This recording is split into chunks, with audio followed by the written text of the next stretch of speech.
aza misalasala renao ny mihinana ny lifo iny fa na ny mpanao gazetinay dia tena nitondra sachet mihitsy lazainy zareo fa tena matsiro indrindra moa zany ilay misy sakay hoentiko hatrany ianao mikasika an'ireo vaovao izay mikasika ny trangam-piarahamonina izay nitranga teto andrenivohitra ireo fanafiana tokantrano efa 5 tao anatin'ny alina iray nataona jiolahy andehany anankiray ihany izay nampiasa baskilalao kanefa dia nahavitanjareo an'izany asa ratsin'izany tany amin'ny fahadranmasony mananaravaratra kosa mbola tsy hita hatramin'izao ilay sambo antsoina hoe Luciana izay efa 3 herinandro izay no nikarohana azy.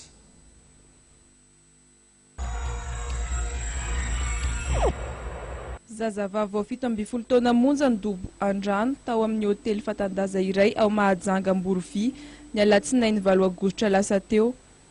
Raha araka ny vaovao teny an-toerana dia avy nisakafo izy tonga dia namonjy ny dobo filomanosa kanefa tsy nahay nilomano akory.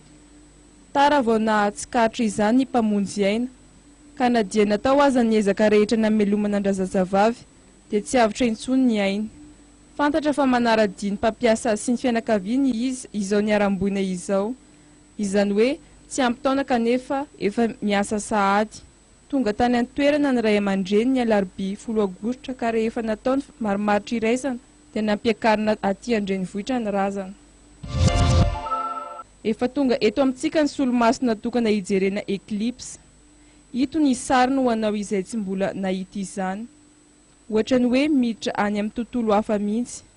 Tsy aivina fa 500 ariary ny iray ka any amin'ireo fivarotana nahazo alalana manokana toy ny pharmacie, ny dépôt de médicaments, ny grande surface ihany no ahitana ny tena izy. Ny ankoatr'izay ny tompon'andraikitry ny ministeran'ny fahasalamana dia sandoka avokoa.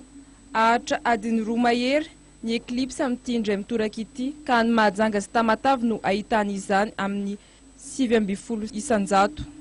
Tamin'ny taona 2010 no nisy eklipsa solaire fahany hita taty Madagasikara ka ny filoha Didier Ratsiraka mihitsy no nitarika ny fanentanana tamin'izany. Tao Analakninina dépôt tany Toamasina nisy jiolahy 2 lahy tratra teo amin'ny fanendana bateria tamin'ny fiaran'olona ny sabotsy lasa teo. Tsy azo akory ny zavatra nangalana dia tratra ny fokon'olona ireo jiolahy 2 lahy ka nodarohany.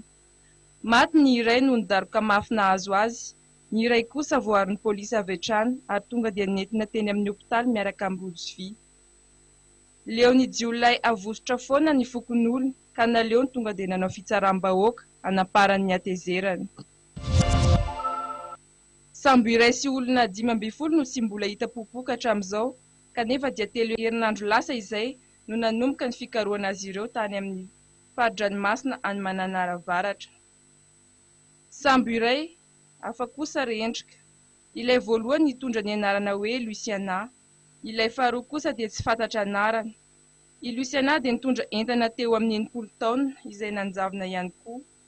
Fantatra fa olona 8 no avitra soamantsara tamin'ilay sambo faharoa, saingy ny entana rehetra dia voatelin'ny ranomasina niaraka tamin'ny tompony. Tratra ny tampoka kosa ny fianakaviana maromaro teny Ambohipo, Afakomaly satria dia notafiany jiolahy 7 nifanesy farafahakeliny. Vola sy entana an-tapitrisany maro no lasa tamin'izany. Tokantrano 2 voatafika tao amin'ny 15 minitra monja raha araka ny vaovao voaray. Efa nisy tokantrano 3 hafa nefa voaroba mialohan'izay teny Ambohipo ihany.